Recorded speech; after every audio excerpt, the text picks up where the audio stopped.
Listen.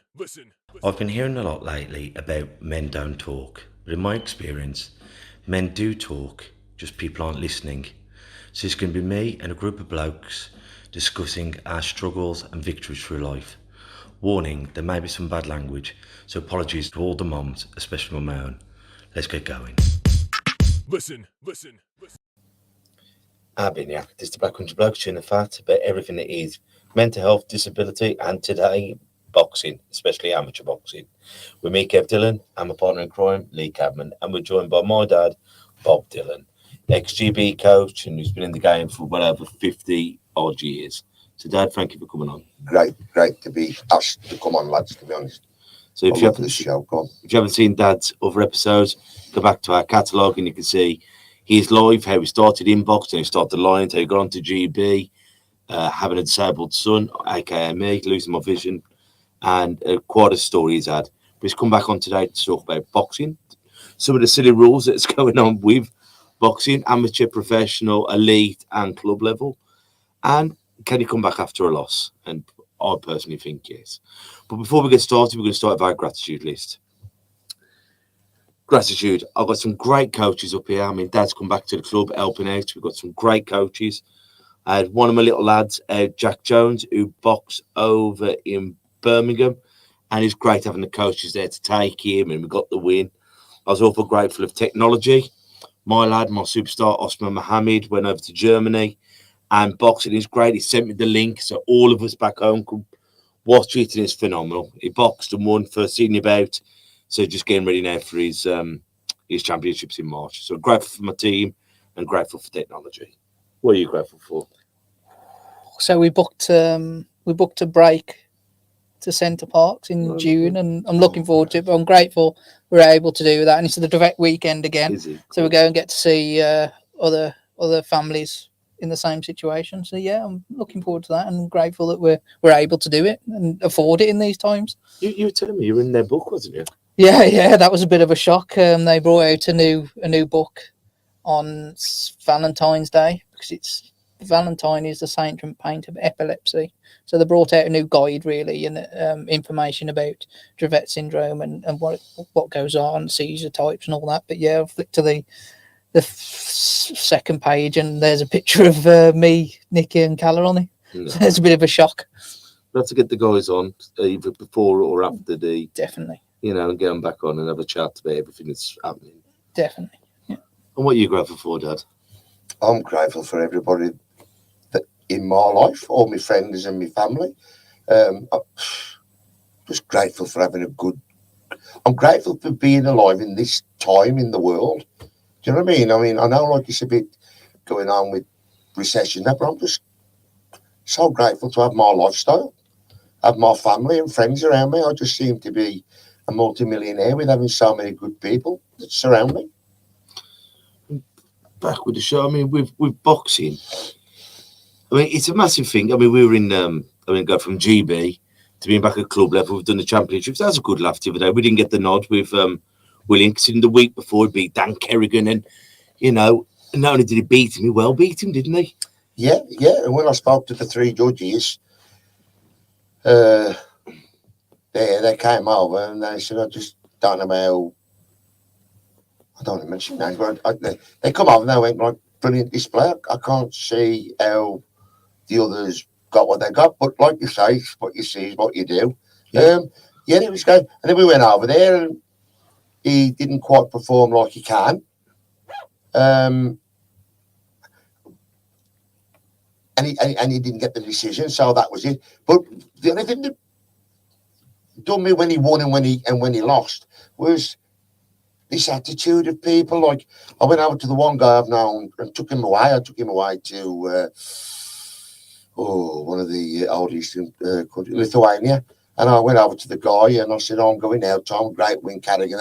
He says, I wasn't very happy with your cornerman. And I went, why? He says, well, every time your lad punched, he went shot. It was a great, there was hardly any fouls, there was, and that.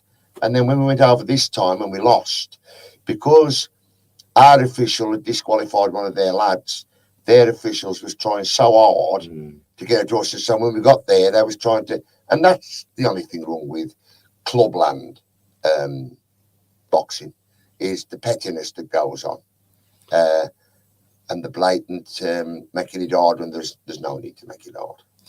But it is, as you said, like you come down, we're in the blue corner, he's wearing blue vest, red shorts, and it was you can't wear red shorts because you can't wear red shorts in the blue. All right, then went back, changed it. Oh no, yes, we have changed the rules, and you're thinking all them minute things. Anyone who's ever boxed, them little things. When your opponent takes ages to get into the ring, or his head guard keeps coming off, or the gums, every time you get a bit more weird. And you Klitschko did it on purpose, didn't he? Yeah. In pretty much every fight that a Klitschko brother was in, they did things within the corner or the backstage to put their opponent off. Yeah. So whether it's, I don't like the way you've wrapped your hands, so you've got to re-wrap. So that's what the judge was doing on us, you see. Yeah, it was, and it is to get you off your game. It was the The judge, right? The The referee. On the other corner. Okay. The referee. Yeah. And There's no explaining that, is there? Well, there no, is. but it was like tit for tat. Yeah. And everybody knew it was now sooner this official, who's notorious, went and dropped the clanger.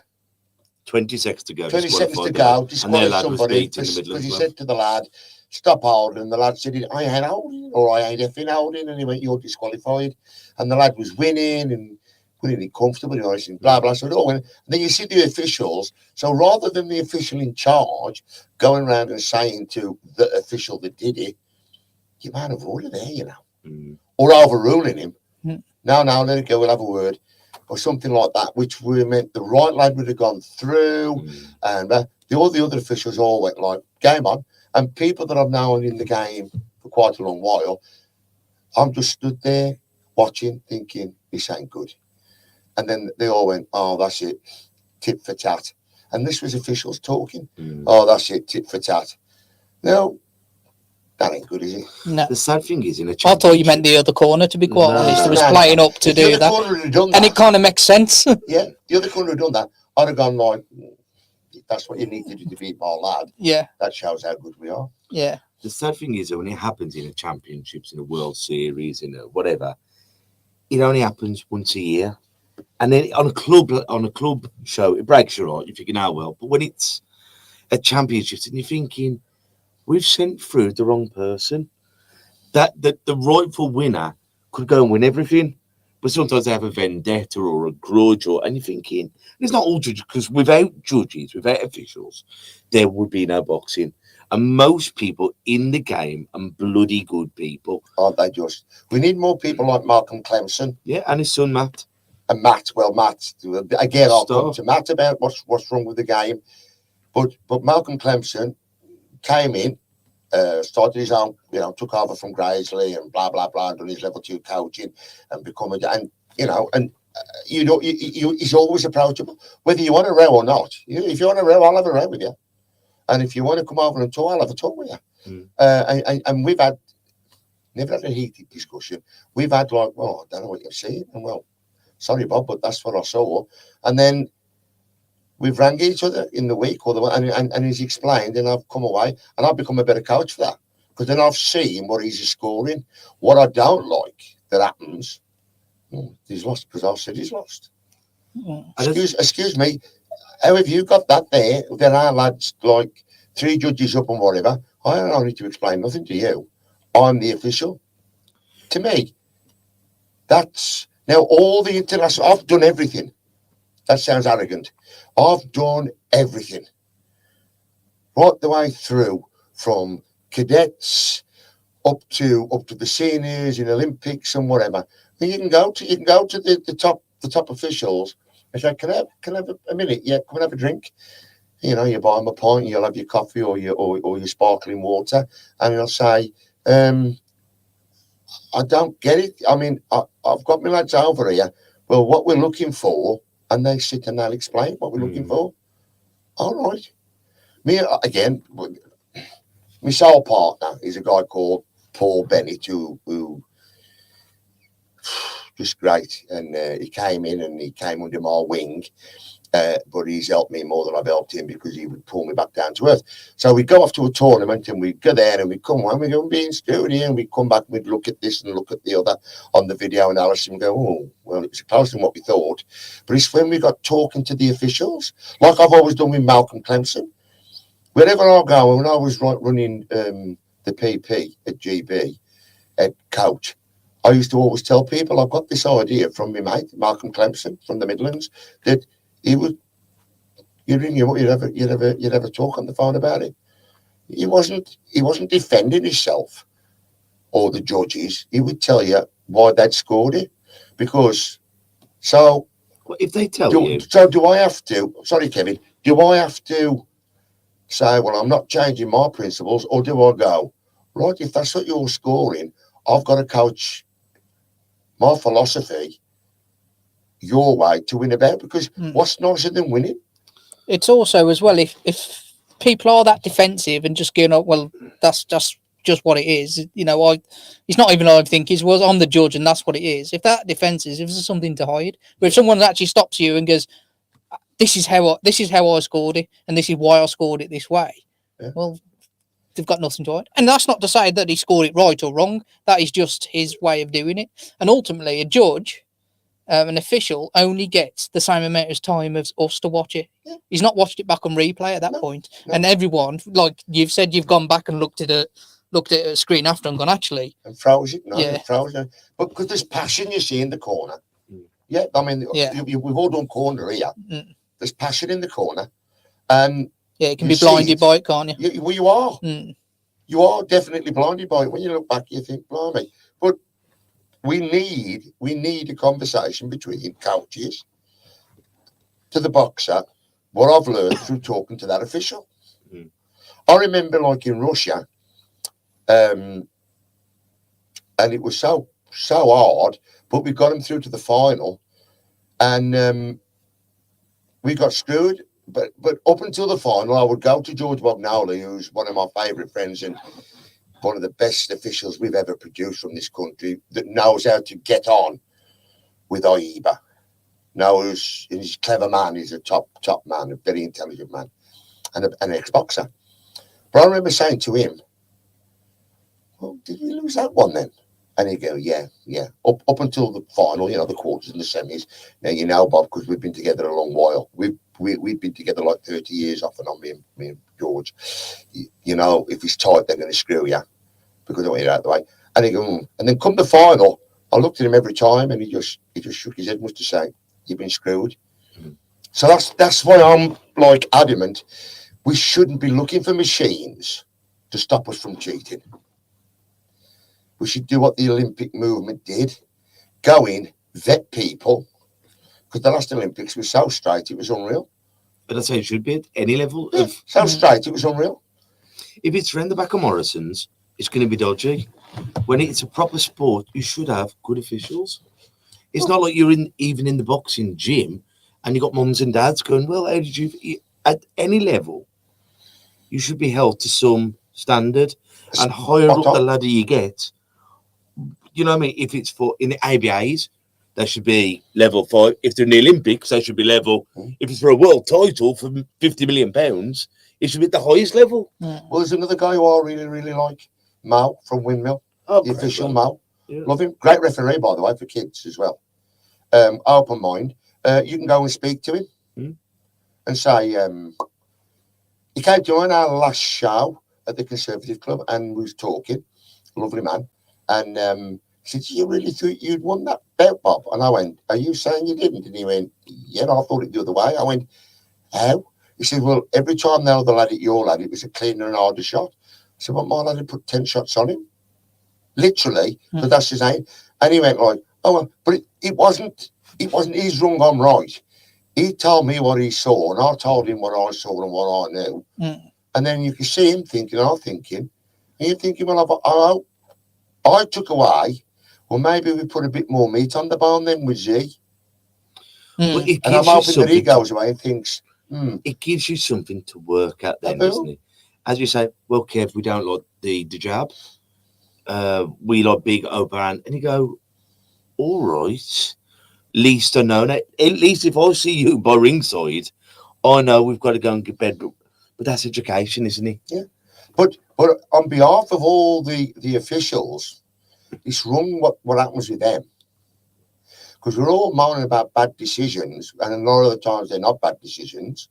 It's emotions got in the way. But they come in. You got to remember, a lot of them have never had a lot to do with the game, but them that have is great. But they come in, they take a judge's exam, and they pass. And then they're sent out. And then the people that we're saying don't score very well are the ones assessing them. So all of a sudden, they've got to start judging the way these people that we... For me, I wish, like, whatever spare money or money that could be bought from each region even, that there was to pay for somebody's expenses, like a Malcolm Clemson. As you can tell, I'm a big fan. Like a Malcolm Clemson, who could go around and sit by them when they first... What you got to look for, son, is not apart the glove, enough pressure behind it, enough pressure behind that shot. You can't give it a runner, and you can't give it somebody just for coming for... And explain to them, education is the way forward. I think even, and I said this years ago, when you're doing Midland squads or any squad, have judges there. Have judges there. So we're sat there now, and I'm getting it wrong. Then you can go, well, look, because there's no pressure around sparring, because the parents aren't in there, and you can go, well, actually, kids, that's not a scoring shot.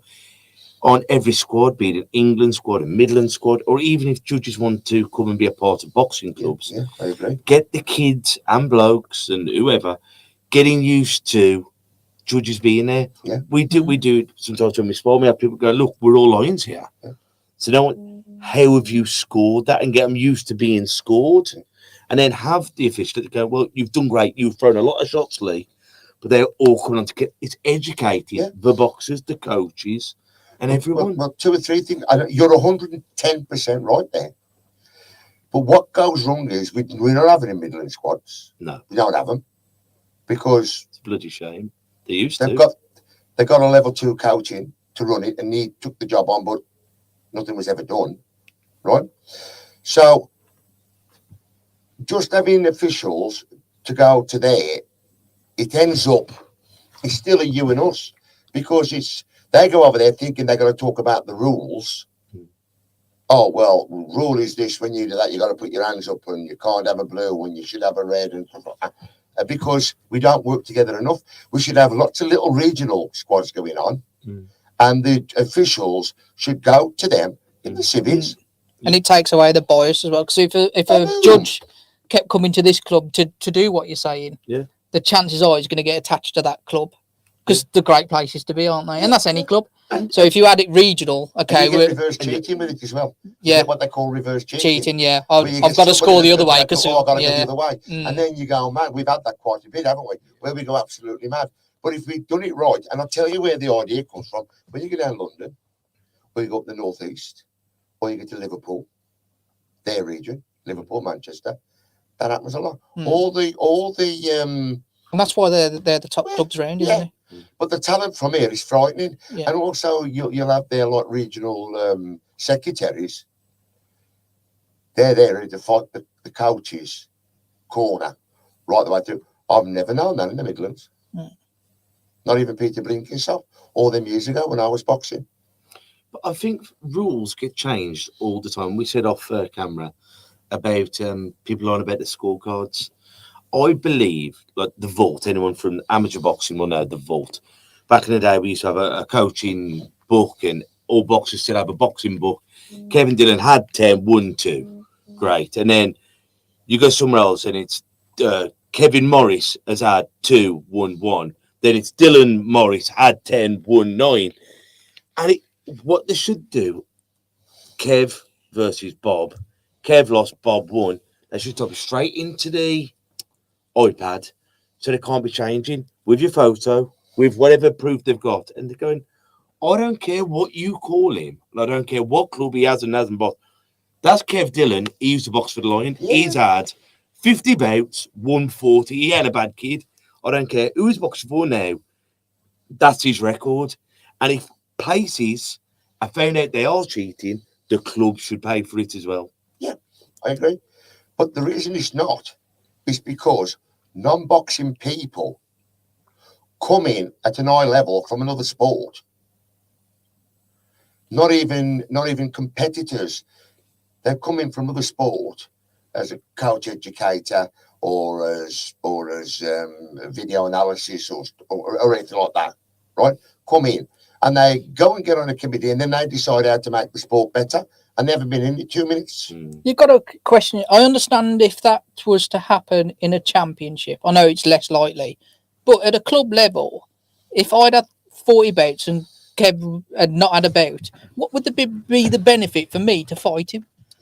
A win. Because Just getting there he's to be still active. Yeah. But that's And what you're saying is where's the he's competition? 100%, and that's where we like sometimes draw a breath. That somebody you've known, I'll talk on behalf of myself, somebody I've known for 30 years says to me, you've got a young middleweight, ain't you, mate? Now that's a dangerous weight. Middleweight's a dangerous weight. You got the banging and the moving, haven't you? Middleweight's dangerous weight. Because you've got everything, speed, power, and accuracy in it. So that's the dangerous weight. We'll come to the Olympics in a bit, but everything's got the same weight. So yes, he's come in. He's been in the gym for about 12, 18 months. I've held him back that long because I'm not sure, whether he's got it or whether he's chinny or not. Because some days he looks great, some days he don't. Oh. Well, I got one. He's only had one bout and won it. Yeah. He's about the same. All right, you get him in there, destroys your lad. You go, oh, bloody hell. Oh, right, I'm right. Bob's arses fell out. And then all of a sudden Lee says, you know that lad, I'm sure I saw him boxing up at Newcastle when I was working up there. I'm sure he's one of the Dillons. And then you investigate and you find out. Then you go over to that guy and you say to the coach, oh, you wanker. Blah, blah, blah. He never told me. You know what a good lad or a bad lad is when he walks through that gym door. And you know whether someone's had 10 fights or... We had a guy here that was a top international. What was his name again? Yogi. Victor. Top international, came in and he was 10.5 stone and he was knocking two of our real good top lads. Three. Q Shilling, Quinton, Ricky Summers and Sam Orton all around the ring. And I says to him, all right, mate, he said, I want a box for you. He said, I've been told to come in. Like, Port, God love him. And I said, how many you had? He went 3. I says, you better box for somebody else, son.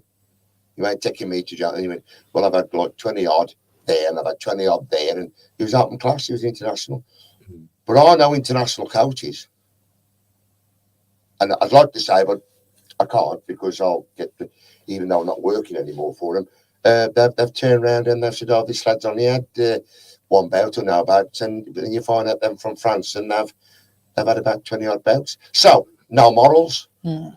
But going back to what you were saying, why can't you have something that's kosher? Well, instead of having a Warrior, which is an independent thing, and I'm not knocking Warrior, but it's the ABA run it. They've got one? Yeah.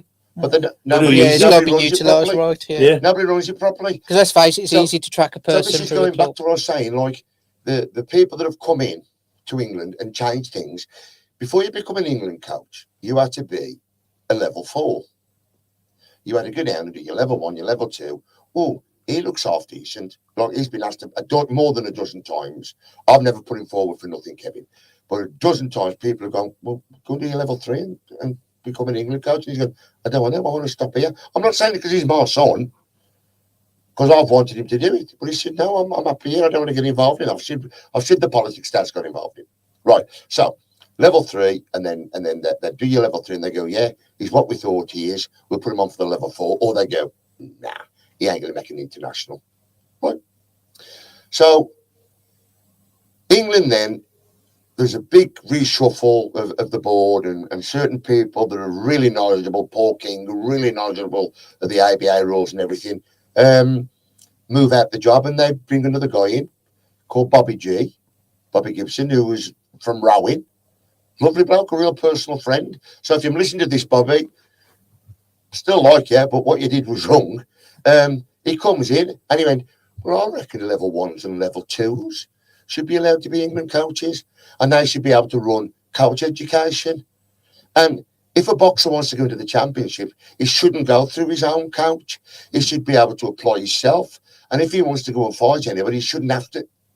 Now, that's Disney World, isn't it? Mm. Well, I remember... That is Disney World. On my level 1, many years ago, it feels like a lifetime ago since doing that. There were people in that level 1 who had boxed, who had coached, and you could tell. But there were people in there who, when they walked into that room, didn't know how to throw a jab. Scooby. And that's not, they were there to learn, and that's fine. It's a level 1. I admire them more than the likes of you guys. Yeah, but they definitely shouldn't be anywhere near in England after a level 1 course. No. So what I was saying is that was handed over to people that have got no grounding in boxing. You haven't got to have been a good boxer or to have boxed to be a good coach or a good person in amateur or professional boxing. You don't need to. You don't need an ego. What you do need is experience. And if you haven't got it, work with somebody who has got experience. So that's kind of the first part of the coach education part. And then we've got another guy who's gone into England to do it and round everybody up at fishing and everything. Chris Porter. He's from cricket. And he's coming to GB. And he started going around telling people how it should be done. And you don't need a level 4, you level 3. And you don't need this, you don't that. And everybody hates him. And he's gone back to GB because they are a pack of wolves, England are. England and Wales and Scotland are. But England are. So they've savaged him. Why don't you just get somebody from the top, like a Mick Budden? He's been in charge of England officials for 100 years. But now he's handing it over to Mick Norfolk, I think it is. Don't turn around with that man's experience who went away with great coaches and that. Bring him in and say, how can we make things better? Let's have a brainstorming. It's going to cost you a bit of expenses. You used to do this at the council, didn't you, 100 years ago? Yeah. Instead of asking the bloke at the top what he thinks, go and ask the worker, saying, when you're doing the doors, what saws you need? Or we've got enough saws, Bob. What we could do with is ask the people who it affects. Yeah. And I think that's where the whole freaking world has got it wrong. We don't ask the nurses what they need. There was people like John Allen from Liverpool who was a top official, but he'd done his level 3. When he was doing his level 3, he did his level 3 with Big John Shaky. And I used to go up to him when they was doing the level 3s. And that when I was working as an England coach then in Crystal Palace. And I'd go and sit with them.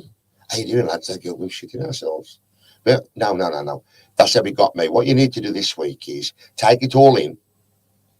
Then you got like 6 months to do your paperwork, and then send it to somebody like me or to put it, just chill out and whatever.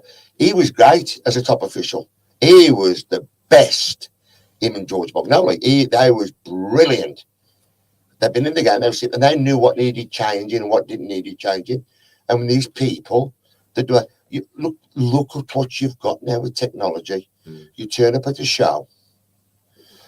Lee Cadman fights Bob Dillon.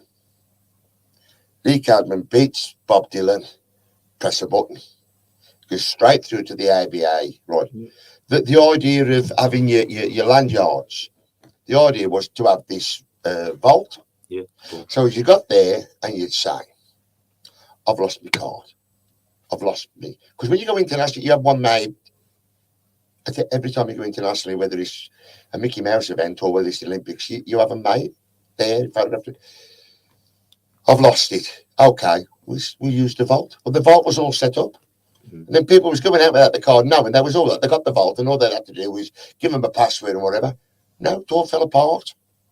Let's use technology to do the job right, to save people from getting bloody hurt. We were saying the other day, before we get into the Olympics, we were saying the other day, who's that Tony Jeffries, who's come up with the new electric scoring? He hasn't come up with it. He posted it on there, the AI scoring that tracks the punches real time and highlights whether it's landed, not landed. And it's simple as, basically, if the punch is landed, it draws a box around it that's either red or green. Yeah. If it's green, it's landed, it counts it. If it's not, it doesn't. We talked about this on the radio. Yeah, we did. Yeah, it's absolutely fascinating to watch. We've talked about it, don't we, just off air. It's fascinating to watch and how it does it. Like, it amazes me as a bit of a computer geek that we're at that point that's doing that, and there's no bias in that judging. It either did it or it didn't do it. So that's a good thing about it. But as Bob said, if you take the corruption out of boxing, it's perfect. Yeah. Well, it'll never be perfect because it's still down to a judge's discussion. Everything that can be made, like that scoring system, there can be a way of cheating. Yeah. Now, that to me sounds just so perfect. But when they brought in the scoring, I think we should go back to it, to be honest, the button pressing. Yeah, no, I do. I really do, especially at grassroots level, because I just think it's simplified it. I have been so fortunate in my life, and in my life, what I've got in my life with my kids, my wife, my family, my friends, and that. But cheating's so easy if you're that way inclined. Well, the idea of having more than one judge is to stop cheating. It just doesn't seem to work, does it? You know, it's nothing to do with scores. If we have 3 judges, you've got to bribe 3 judges to stop it cheating. Well, guess what they do? They bribe 3 judges. Well, then you have 5. Then you have 5, and you. Well, at grassroots level, it's a lot of it's incompetence because they're not. They need educating. There's not many people like Dave Porter's great. I've never known a bloke more helpful and more astute and good as Dave Porter, Malcolm Clemson, Dave Porter, Malcolm Clemson, what's his son, Matthew, Taubin, not Taubin. Well, Taubin's good. Garrett's good. All of them, great. But going back to this, like, so the scoring's come, they're pressing, and where the figures come up on these computer screens, they've got those sitting behind each official. So he's looking, and he presses red or blue, right? So they've sat there doing this. This is in the Europeans in Estonia with Jim Davison. And Wim getting ripped off, terrible. And I said, how's that happening? So the official, Mick Bassey, says, you haven't noticed? And one thing I've got lots of is common sense, and I'm a street rat. I went, notice what? He says, what they do is, they've got an official over there in the audience, in his civvies, looking at the screen that everybody can see. And what he does is, down there, bum, trying to get it something like, if red's up, he touches his right ear and scratches the top of his head. If blue is up, he touches his. If it's even, he wipes his nose. So in other words, cheating like fuck. Just cheating like, because guess who won all the gold medals? Russia. But that back at home was good. But what happens when it breaks? Like we're in boxing at Burton, James Price is fighting against a Kettering lad, bashes 7 bells of shit out of him. Tom, who's one of my oldest friends from Burton, is waving like at a cockell, who's telling everybody that the night before he was the official in charge against Cuba and somebody, and he's waving saying, it's broke, it's not working. And he should have gone then, the official in charge was stuck up his own arse, Dave Cockell. He should have gone then, sorry, bounce off. We restarted after about, this was the first bout on, after about 10, 12 or whatever. And he didn't even, just paper score that round. Remember who won that round? Well, you can't remember because you're pressing buttons. Yeah. You're not scoring then. Yeah, unless you happen to be pressing one button a hell of a lot more than the other. You're not going to remember. So you don't know. You know less who's winning that if you're just making your mind up more like his style, always pressurising him like that. So all the judges looked at each other. Tom is spitting feathers. Old Tom, God love him. And so the next round comes and we go again. And then I happen to look and I see Tom again going like that. And I see the other judges and a guy from Droitwich, whose name I forgot, not Chris Andrews, another guy like that, going like that. And then he said, just score the bout on the last round. And we lost. Yeah. Everybody in the room Now, we sent letters to the ABA and that, and Dave rang me up the one night, and this is the bit that tells you what's wrong with people.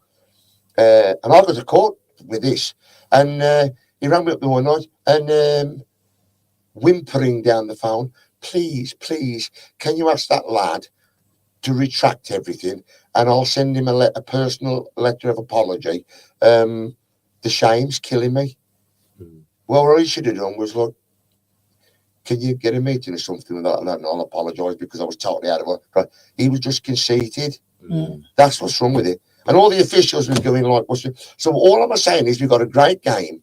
We've got Boston officials, but we've just gone up to Bridlington, the other side of the country, and we've gone up there, and there was one official that I saw from the Midlands. From the West, there was none from the West Midlands. There was all in England, Wales. So there was none there. So everything all it needs to be is tweaked. That's all it needs to be is tweaked. When you go into a club show and it's a bad decision, okay, don't crucify it. Just okay. You know, sometimes you're on boxer that's done it, but let's use the Malcolm Clemsons of this world. When we have a squad, let's get 3 or 4 squads going on a time at different ages.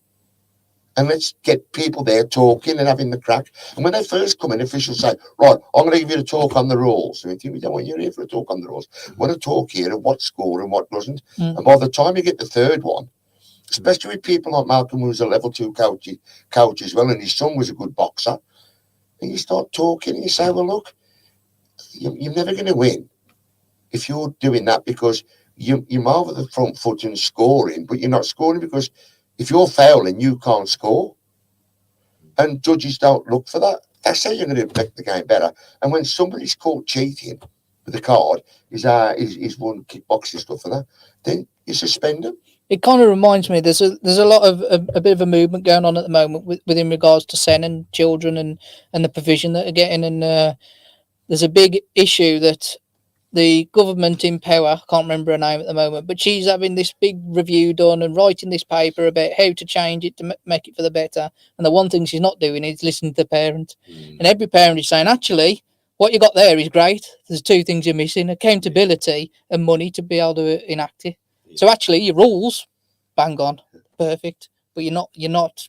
No one's accountable, so no one's living up to them, and no one's winning the money. Yeah, so you can bring out whatever rules you want. If you don't get them 2 things right, well, they're useless. And that's bang on with all across. Right the way across. It's like I've just said Mickey Budden, George Bognoli, but just mentioning one person, Mickey Budden, who's done all the officials for years and years and years, and he's a boxing man. Not using him now. Not using him, and oh yeah, they keep him in the game.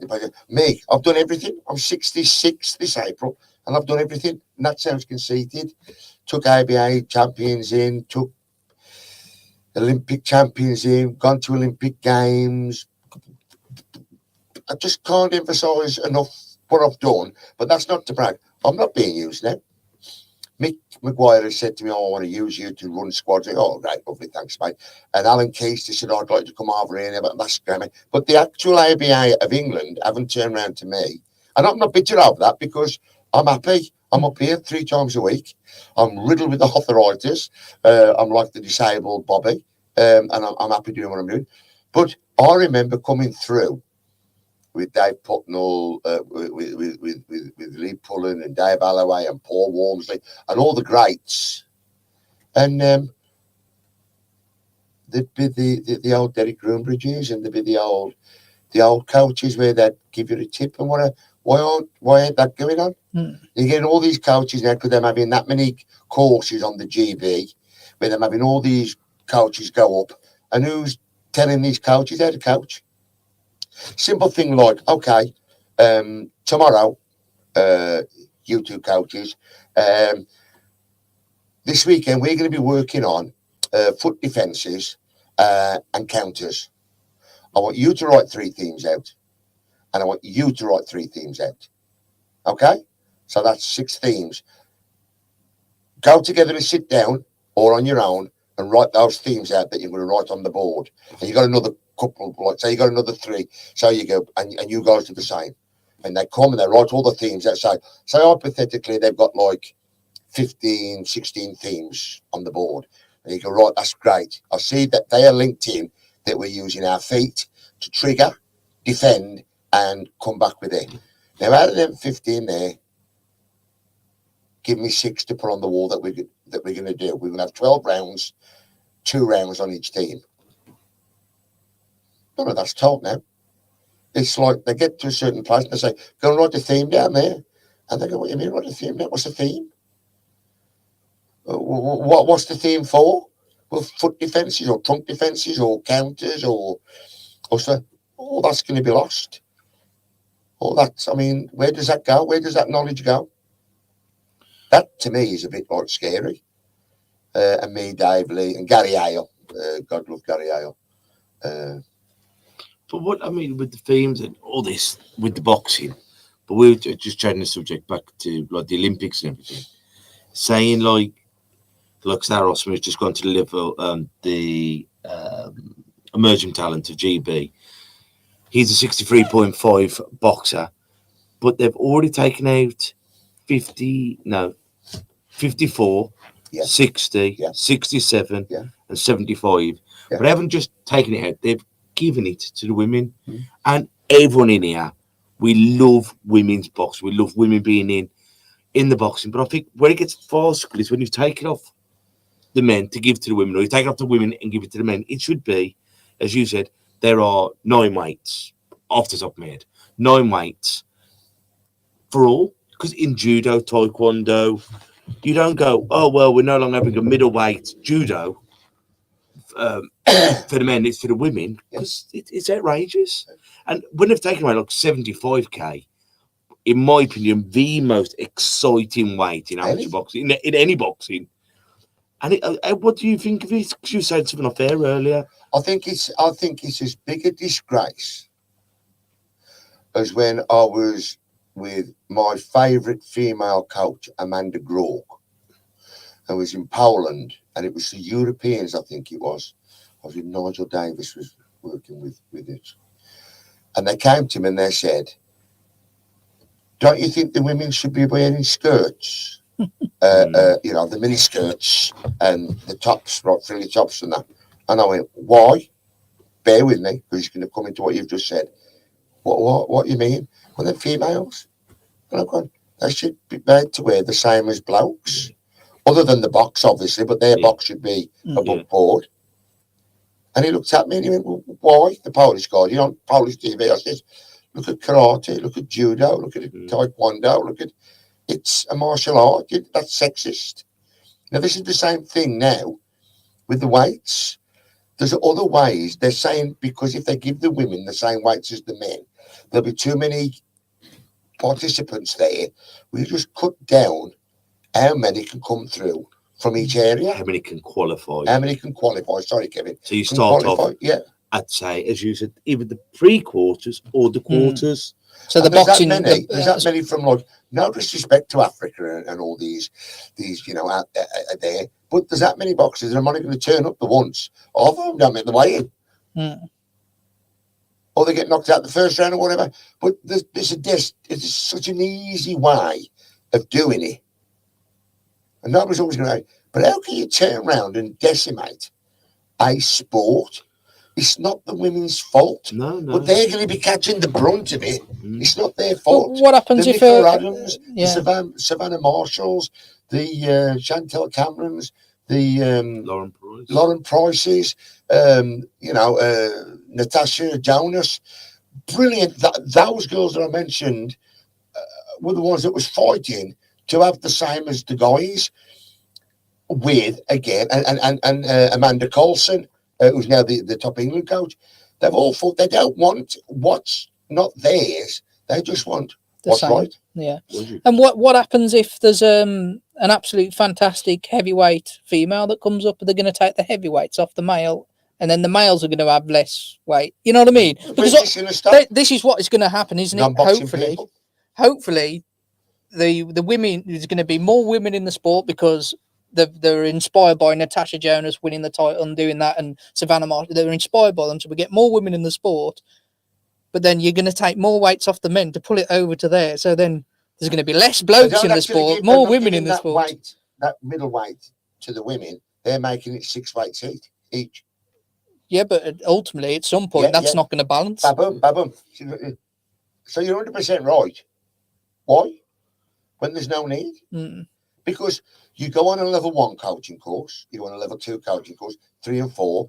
Then I had to go into courses abroad when I was in the Worlds, with the Women's Worlds in Bulgaria, and I had to do my 3-star there. And the main thing that runs through from level 1 is the safeguarding of the boxer, making sure that he doesn't dehydrate too much, making sure that he doesn't come in too heavy, making sure. Well, what have you just done by taking those weights away? Those weights were put there and sorted that there was a couple of kilos maximum between one weight and the weight above for the safeguarding. Because the one thing you can't play is fighting. There's no such thing when you box called play fighting. And you don't have the 24 hours that they're having professionals to rehydrate, do you? Well, no, because you weigh in the next day. Yeah. You're boxing. And plus, you've got to hold that weight for however long the tournament However long is. you're in the tournament. Again, professional boxing, you weigh in the day before, you fight once that day, and you might not have a fight again for another. For however long. Yeah.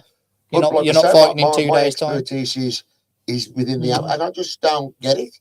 And you get these people that are there that are safeguarding. And it's the same as what me and Kevin had a debate about the other day, and a good debate.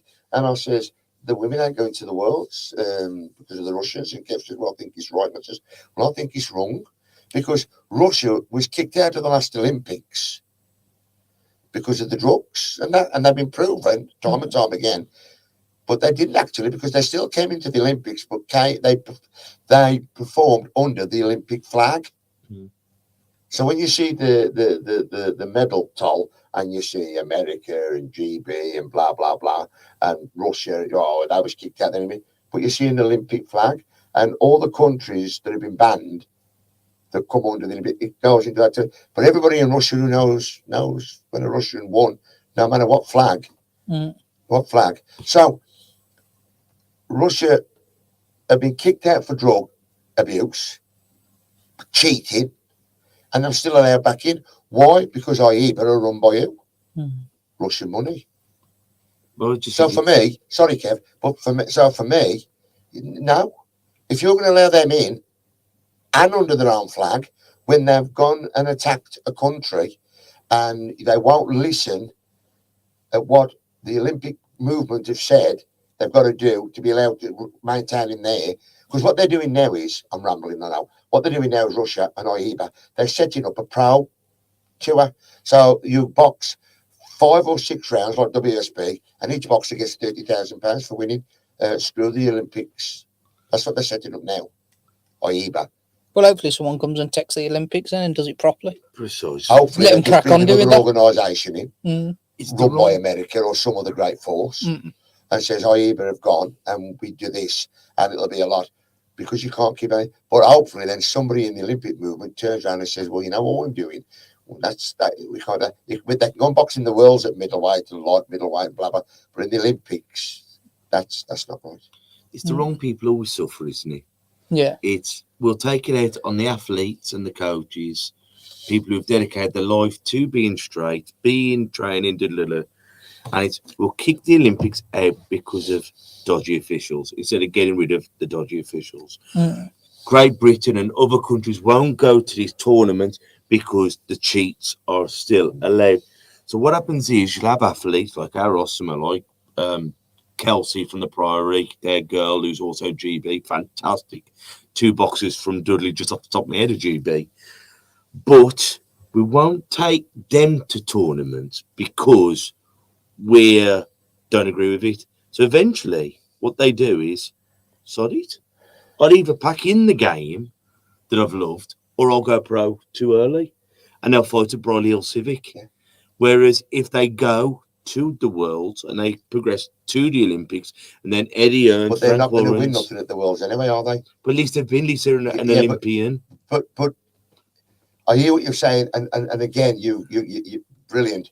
But if you're going to get to the Worlds and win something, a medal, then you will be sought after by the promoters. But if you go over there and don't, then they're not really bothered that you've been over. But you're not going to win because I think it can build you a profile. You look at medal, it's a different kind of profile if you win it. But there's plenty of, especially recently, Olympic people a bit like Olympian, like Anthony Fowler, prime example. Now Josh Kelly, they didn't win. But they certainly had a better profile for going and doing it. Yeah, but that's the Olympics. But what I was also saying is, without going to those tournaments, why are they going to stay? They can go make 250 quid, white collar. But if you don't make a stand somewhere with these other countries, if it was one country saying, "Well, I ain't going to go," I say, "Well, you got to behave." But when you got like the majority of the America have pulled out. Canada and all the... He's out of the Worlds at that point, is he? Babu. You can't call it half the Worlds, can you? It's like, I agree with striking. I do. I agree with striking 100%. For, like we've said, for the NSGs, the teachers, the rails, and I agree with protest. However, as a sports person as well, you might only have 3 years. Yeah. And it's like, I agree, you know, occasionally have a Fraser Clark, I did 3 cycles, but I'll stand my ground for what I believe in. Sorry, my time's come and gone. I've only got 5 years as an adult, as a professional. I can't waste it here. He goes over too early and he just becomes a nobody. No, nobody, but you know how many talented sports people have just never been on the radar? And that them big tournaments are their catalyst for the pros. Well, here's one for you. The Women's Worlds have just been cancelled, right? Got the Olympics coming soon, so that gives you seeding, which is very important. So half the world that's worth watching has pulled out. Now the men's is just around the corner. Lewis Richardson, who's the world silver and Olympic and Commonwealth silver, I believe, medalist, middleweight. They've pulled his weight, so he can't go to the Olympics now. So he's given a lifetime. He's going to go pro, isn't he? Changed his style from a great amateur style for domestic to a great amateur style. Because he can't go down to 71. Right? No way. And he can't go up. And he can't go up because he's not built that way. He's like a Thomas Hearns to look at. Right. And a lovely human being, really intelligent. So we've had a talk. And I've left, and you know it's lovely that these boxers we still keep in touch, and the conversation's gone. You've heard they've pulled me weight. I said, I can't believe it. And he's gone, I'm distraught. He said, I don't know what to do. I said, well, you're not ready for the pros yet. And he's the kind of guy where he's doing a university degree, so when he finishes with boxing, he'll be. He says, I know. He said, what would you suggest? I said, I would hang on until the Worlds, get a medal, and that medal will then give you a great springboarding with whoever you go with, hopefully earns. And he said, do you think? I said, and it'll give you time to go from the amateur middleweight up to the pro middleweight or super middle, I think, for him. And he went, yeah. I said, plus you got these injuries, get them all sorted. Just concentrate on the Worlds, but make sure all your injuries. Ron McCracken will really look after you because you've looked after you've always returned it and acted ultra professional, right? So he's hanging on now for these Worlds to go and box, but because of the corruption that's never been dealt with, that many times they've voted, you know, Ibra, but then they've come in, the Russians have. You ain't going to get a medal, is it? If you don't box in the Worlds, you ain't going to get a medal. They ain't going to come and give you one out. Unless he, by happens, knocks everyone out on the way. So everybody's going to struggle. But I can guarantee you now, and bet everything I have, the way that they are going now, because of this war and because of this and the other, they have a Worlds. He ain't going to win a medal. Because the Russians rule it. And I agree, we should be able to go, and I agree with strikes, we should be able to do this. But I'm just telling you, I would turn around and say, now we're going with the Americans and the others, and all the others with, you know, the civilized world for them, because we're not going to get anything anyway. How sad is that I'm talking this way? Because after every Olympic Games where somebody's got involved politically, this will never happen again. What a load of baloney. There's a great referee called Mark Williams from Wales who got picked. Can you imagine this? Been away with him to little tournaments and big tournaments and to the Worlds and to the Europeans. Great, not a good referee. Freaking brilliant. Like so many that I've been away with, you know, top bollocks he is. And because of all the cutbacks on the last Olympics, he was picked to go. Proudest punch, gone out of his uniform and didn't take him. Can't get to find out why, other than, you know, somebody must probably been paid off somewhere. How sad's that? Terrible, isn't it? Mm-hmm. Well, once we start taking away these tournaments, you will lose amateur boxing. I thought we were going to lose it after COVID, but we've battled and there's clubs out there. But I don't know whether you'll lose it at club level. I think, but I don't think people will stay amateur as long. Yeah. Like ultimately, the great thing about boxing, amateur boxing, compared to any other combat sport, is you have amateur boxing that brings these. You think of kickboxing, think of UFC. You don't have these grassroots where they're brought up and you can have so many bouts before you do turn a professional. It's not the same structure. There's no structure at all in like the mixed martial arts UFC. It's basically straight into white collar. I think you'll go. I hope I'm wrong, but unless we stand our ground, we will lose amateur boxing because a lot of the old boys and people I've been coaching here for 22 years. I've seen people come and go. People haven't got longevity. They coach as long as their kids boxing and they leave. They start a club up, they get bullied and they leave the club. We have got to hold on to what we hold in boxing, about ethics, being fair, the gym, because I see so many people walking away from it. And without big tournaments, without fair decisions and ABAs, why would anyone want to get into white collar? And white collar is getting more powerful with more things. Well, I think you again, like the ABAs and the regional finals that we see here. If that stays, like there's not everyone who comes into this club has dreams of going to the Olympics, No. But they may want to box on the club shows. They may go to ABAs. They may do all that. But again, club shows harder and harder because with what you're saying about losing the amateur stage, I agree with both of you. But the biggest nail in the coffin was people being able to go and earn 500 or 600 quid with white collar. That's what's dragged the seniors here. The Olympics, losing them will be another nail in the coffin for international boxing, you know. But I don't think. I already think that the damage is done. I think what's going to happen is that they've got to find a new AIBA. They've got to find a new organisation to take that on, and then they've got to be able to turn around and say to the amateur people, "Let's use some common sense here.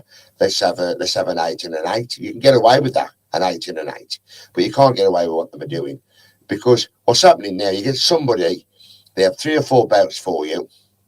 Little Sammy, one of my favourite people, he boxed brilliantly and he had 3 really stinking bad decisions. The one, MC Sam. Sam. Yeah. He had 3 stinking decisions and I went, Jesus Christ. Little Luke Richards, he was flying, bum, bum, bum. He had 2 stinking. He lost the one, but he had 2 stinking coming and we lost him. Where did they go? White collar, because it's easier, and I've got no problem with it now. I haven't got no problem with it now. Used to, but I haven't now because the AB haven't got no problem with it now. They know what's going on. But all I'm saying is, if international boxing is going to survive,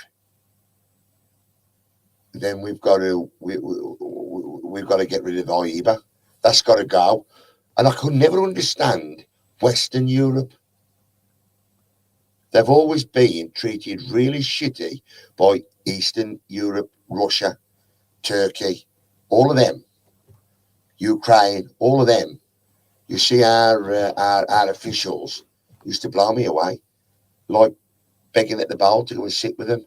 I want to sit with the Russians. I want to sit with the Ukrainians. I want to sit with the Kazakhs. I want to sit with to sit with the Cuban. I never understood that. And I always used to say we should have had two Europes. We should have had a West and an Eastern European, because then maybe we wouldn't have, because all the money comes from the mafia, then maybe we'd have had more of a say. But it's on the right, it's on the wall. But there could be even bigger risks now because of that misfit boxing coming through, basically YouTube boxing. That's big now. But I think that gives kids watching it a gateway to white collar, because that's basically that's high quality white collar, isn't it? Yeah. What kind of organisation, professional boxing, the board, how can they justify? They're not involved. How can they justify what they do by allowing a British boxer, Tommy Fury, to go and box this Yank, who's a YouTuber? Well, he's licensed now. Who's licensed now? The YouTuber. He's licensed now. But what's he ever done, and what's he? But all right, then up until him, all of a sudden, you know, you've got white collar boxers who have come through, and then they've gone pro, and they've gone and won titles. Okay, they've gone and done the amount of times that like people have gone and fought still unlicensed. They've got, they've gone and fought unlicensed against a licensed guy and made a lot of money. Again, it's the organisation. It's not the boxers and the trainers. And once again, it's like with the old veterans coming in. We have safeguarding within boxing. Men, look, Kev, you passed your prime. Kev, you can't box because you're always. Kev, you've never boxed. You can't be getting in there with him because you'll get killed. You need people to go, no. I don't care how much is in, money's in the pot.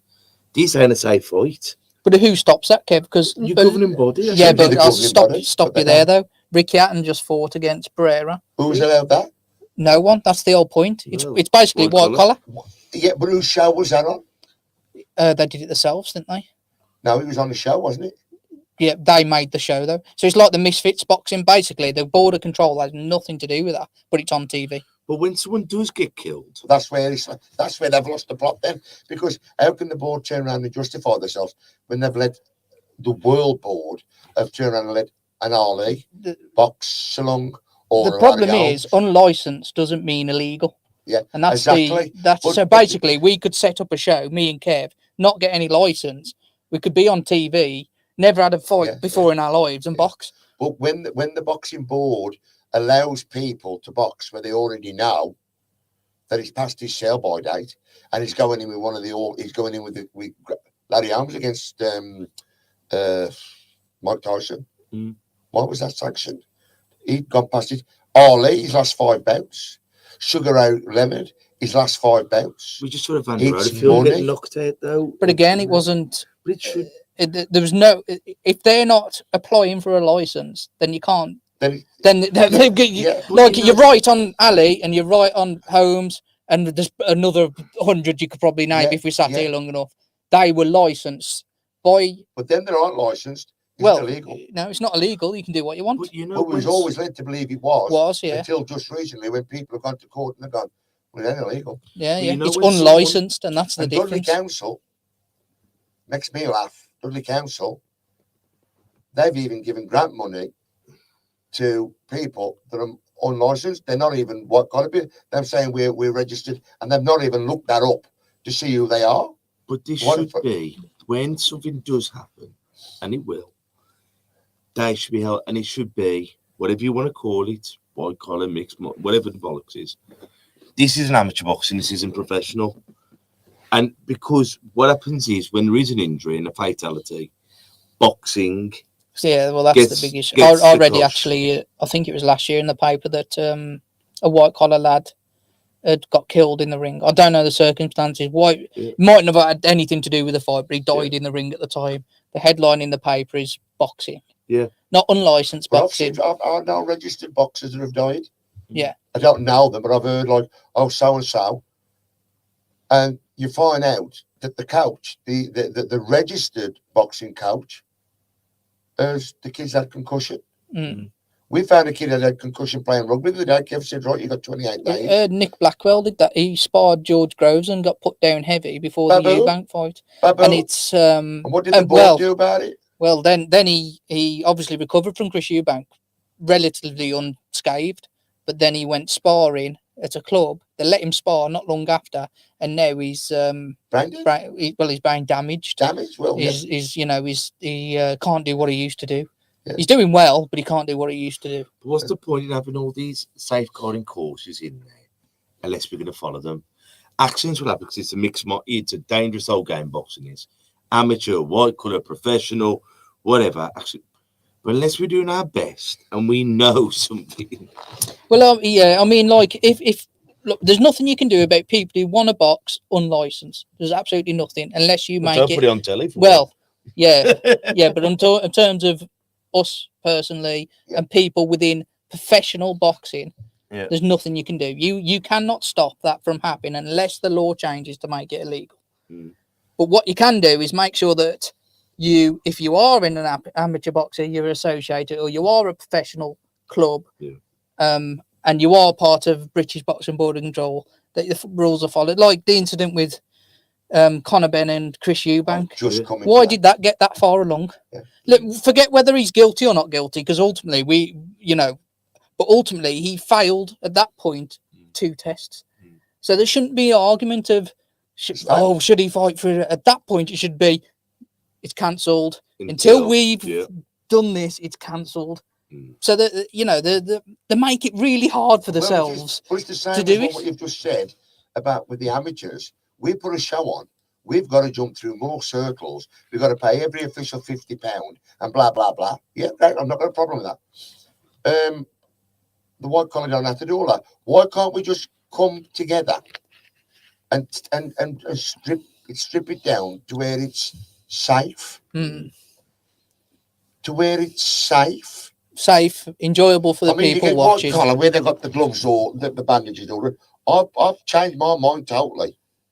I know Kevin hasn't. I have when talking on me, but they have all their hands wrapped up. They have the big gloves on. They go in there and they're boxing that. And we say, oh, well, they're far, they're not superior like we are. Well, their hands are looked after. They've gone and they're matched and whatever.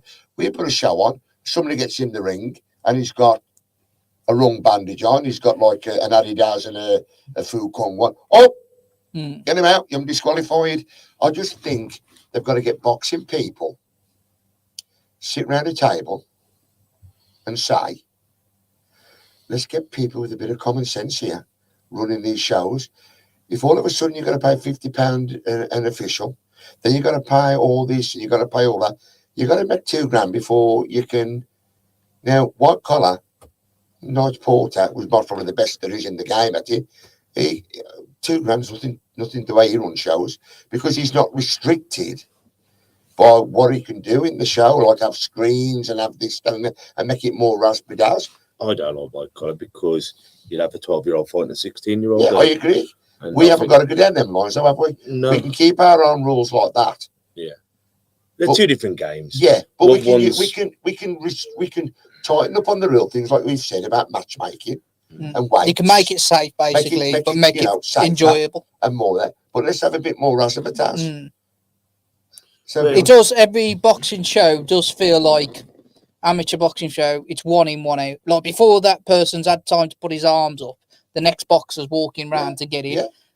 And half of that is because you've got to get so many people through, and then half is because the judges are giving. I want to be home for my Sunday dinner here. Like I'm here on a Sunday. Not our last show, the show before. There was a lot of stress went on, and I've had it myself. The show was like falling apart, and Kevin, Simon, them all there, and the officials, and all the biggest argument was on the first part of it. They wanted 5 skills bouts on. No, and he's gone on every time now. Mo are absolutely loving it all. Ring Simon up every time he does a show now. You make sure you don't get too many skill bouts. We went up. That was on the Sunday. The following Friday. No. Yeah, don't say anything because we don't get off people. No, we went to another show. But yes, what you're trying to say is common sense. It didn't make no difference whether there's 5 on or And what happens is with skills we're there to look matches, after the kids. you want to get the kids. What does my idea, because we're going to leave in another 5 minutes, is let's get kids off the streets, put down the knives, pick up the gloves. Some kids will never be ready for a real fight, so we have skills matches, and let's keep kids off the streets. Then you have kids there, and we have too many skills. The judges are here anyway. Skills matches can save your show. You get people in because and it's great. They go like, well, we only want 10 bouts on, but you match 10 on the day, you lose 8. Exactly. So it's once again, it's people who organise boxing have no idea. Still bouts on at the championships, didn't we? To help to make the bouts up. Precisely. And there was too many bouts. There's too many bouts. I think also it shows, just before we do go, there should be people a lot of experience looking at what the coaches are doing. As I was talking to you before the show, I watched 2 new bouters get in.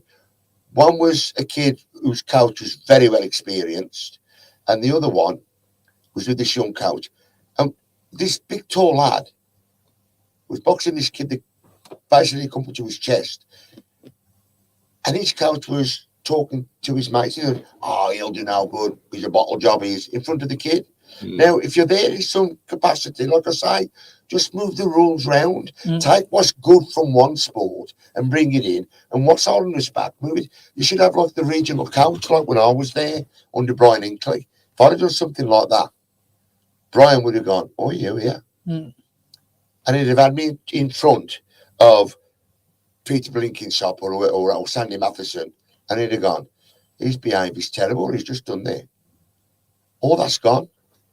But I had an official coming to me saying he didn't like the way Simon was shouting shot. What's more important, the safeguarding of the boxer or the fact he thought he acted a bit unruly? He was within the rules, and I wish the rules weren't that way, he said, so as I could have kicked him at the corner. But what about the coach that was destroying that kid? So it's a great game at all levels. You've got such wonderful people that give the times up in it. I think we should come together and talk about making it more accessible for clubs to put shows on, for people to be able to go and say, excuse me, mate or sir, can you explain that to me? And the answer should be, yeah, I can. What they've done, we had to get Chris Conley to explain to us a diabolical decision because the official in charge hadn't got a clue. Sad, isn't it? You think the government were back in our kind of level? How many? I think, I can't remember how much it was. Was it 45 grand? I can't remember how much it is to put someone in prison for a year. Yeah. But if you could fund boxing clubs, dojos, whatever, you keep the kids out of trouble and give us a break. Give the people in the trenches a break. But I think there's that much free money out there and whatever that could be sent for places like this and people like you, Kev, where you could be up here and they could place, because you got a way where the people talk to you, all people from all backgrounds. You're very worldly. You're from the streets, and I think there's hundreds of these places throughout the country, but we can only speak here, where they could come for a cup of coffee and a workout and a talk, and you could have stuff here going on all the while with all your coaches. But Dad, thank you ever so much for coming on. Have you got any quotes or sayings that have helped you through your boxing career or through life? Well, what's got me through is at the end of every night comes another day, and that gets me through, because the amount of times like today I've had a bad day today, and whatever, you think, oh well, at least I've got a fresh start tomorrow. So good. Yeah. Well, thank you. Well, thank you for listening, guys. Until we see each other next time, I want you all to take care of yourselves and each other. Ta-ra a bit. Listen. And that's a wrap for another show. But if there are any comments or messages that you would like us to read out for our next podcast, please be in touch. There are also lots of different organisations at the bottom of this page, and hopefully they can help you or someone you care about. Please share this to spread the word. Until we talk next time, ta-ra a bit.